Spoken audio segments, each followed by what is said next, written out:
Hola, em dic Òscar i ets una persona benvinguda a aquest canal.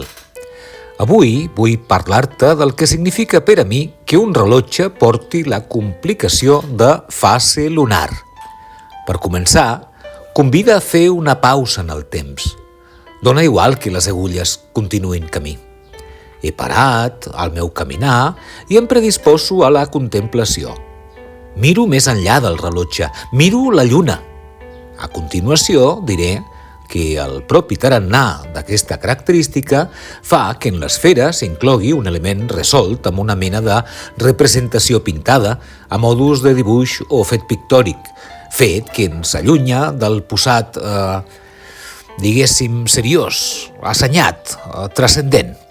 Ajuda, doncs, a entendre la vida amb una mica més de lleugeresa, un passar més benvolent amb nosaltres mateixos.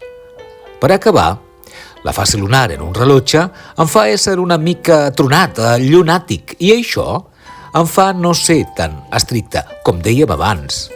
No vaig tant al segon, sinó als cicles lunars, a les collites, a com mou el mar.